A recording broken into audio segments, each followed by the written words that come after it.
यदि आप अपने किसी प्रियजन की मृत्यु के बाद उसकी यादों को डायमंड के रूप में सहेज के रखना चाहते हैं तो आप संपर्क करें रिनाल्डो विली से, जिनका काम लाशों को डायमंड में परिवर्तित करना है। यह बात सुनने में बड़ी ही अजीब लग सकती है, पर यह एकदम सत्य है। स्विट्ज़रलैंड के रिनाल्डो विली एक कंपनी एल्गोडांजा चलाते हैं, जहां की उन्नत तकनीकों का प्रयोग करते हुए इंसान को अंतिम संस्कार के बाद बची राख को डायमंड में परिवर्तित किया जाता है। एल्गोडांजा एक स्विस शब्द है जिसका हिंदी में अर्थ होता है यादें। कंपनी हर साल लगभग 850 लाशों को डायमंड में तब्दील कर देती है। इस काम की कास्टिंग डायमंड के साइज पर निर्भर करती है, जो कि 3 लाख से 15 लाख के बीच आती है। रिनाल्डो विली को ह्यूमन एसेज से डायमंड बनाने का विचार कैसे आया, इसकी कहानी भी बड़ी रोचक है। लगभग 10 साल पहले रिनाल्डो के एक टीचर ने उसे एक आर्टिकल पढ़ने को दिया, जो कि सेमी कंडक्टर इंडस्ट्री में प्रयोग होने वाले सिंथेटिक डायमंड के उत्पादन के ऊपर था। उस आर्टिकल में यह बताया गया था कि किस तरह एसेज राख से डायमंड बनाए जा सकते हैं। रिनाल्डो ने गलती से इसे ह्यूमन एसेज समझ लिया, जबकि आर्टिकल में वेजिटेबल एसेज का जिक्र था। रिनाल्डो को यह आइडिया पसंद आया और उसने अपने टीचर से ह्यूमन एसेज को डायमंड में बदलने के ऊपर और जानकारी मांगी।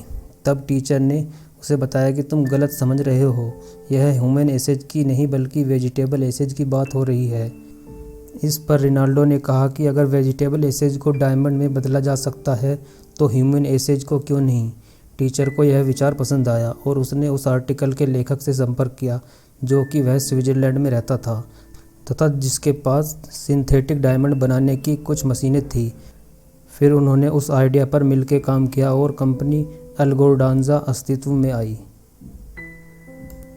ह्यूमन एसेज से डायमंड बनाने के लिए वो सबसे पहले ह्यूमन एसेज को स्विट्ज़रलैंड स्थित अपने लैब में मंगवाते हैं।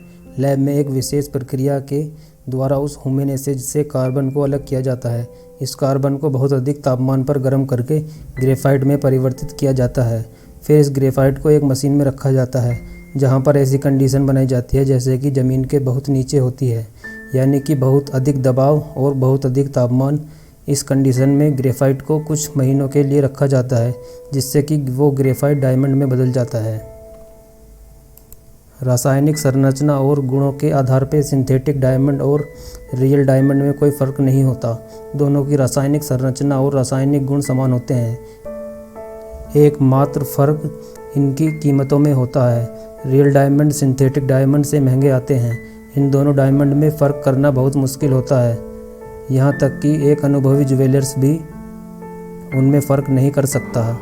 इनमें फ़र्क करने का एकमात्र तरीका केमिकल स्क्रीनिंग है, जो कि लैब में हो सकती है। वर्ल्ड में इनकी फ़िलहाल 12 देशों में ब्रांच हैं, जिनमें से एशिया में 4, जापान, सिंगापुर, हांगकांग, थाईलैंड है, जहाँ की आप अपना ऑर्डर दे सकते हैं। भारत में फ़िलहाल ब्रांच नहीं है। एल्गोडांजा के टोटल बिजनेस में अकेला जापान का हिस्सा 25% है। इसके 2 कारण हैं, एक तो जापानियों का अपने के प्रति कुछ ज़्यादा ही लगाव होता है और दूसरा वहाँ अधिकतर लोगों का विद्युत स्वगृह में अंतिम संस्कार किया जाता है, जिससे कि ह्यूमन एसेज प्राप्त हो जाता है, जबकि वे